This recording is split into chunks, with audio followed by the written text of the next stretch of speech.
people, when they hear you say it the way you just said it, sounds very like, oh, that makes sense. That's really easy. It's not easy. Like what you guys are doing is super impressive. It's hard to do. I mean, like getting good contractors, getting good cleaners, having people that are reliable, that'll show up when you need them to, having somebody who's just manage. I mean, because all that stuff's just phone calls and managing it, but like that's a lot to bird dog all the time. So incredibly impressed that you can. And I think having the standard, like you said, the operating procedures that you have has got to be crucial for that. So hats off to you guys, man. I mean, that's a lot to be able to do it in, what'd you say, 8 different markets? Yeah, I mean, we're across 8 different states right now currently. So, we're really seeing the power of density though. So, we potentially last year, hey, it could all work out in the end, but you could argue, hey, maybe we did go too, spread too thin too quickly. But what we're seeing is the power of density.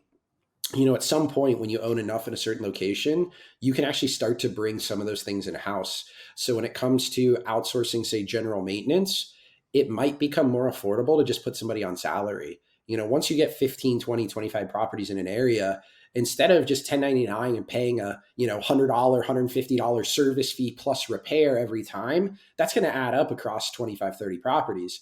So you start doing the math and you're like, makes sense to bring that in house. You could argue cleaning's the next step. At some point, instead of paying a cleaning company, you could just bring all that margin in house, and it makes sense to Right. run your own cleaning. Now, that's up for debate still. We haven't done that. So we've definitely seen the power of density. There's also levers you can pull, with that density that you have.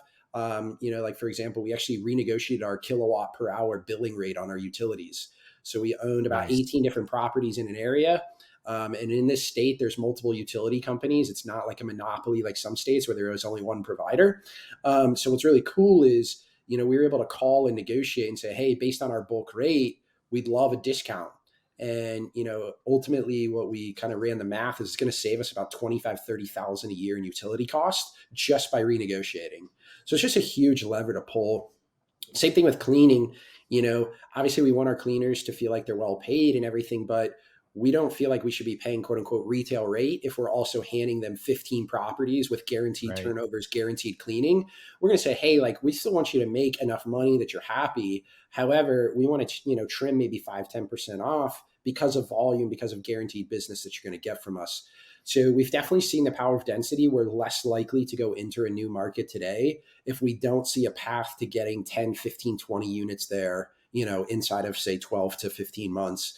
So we have turned down some opportunities to enter markets where maybe we would only own 4 to 6 because we're realizing that those headaches that come with operating so spread out, we don't have those levers to pull and we would need to execute perfectly versus having that scale and that density.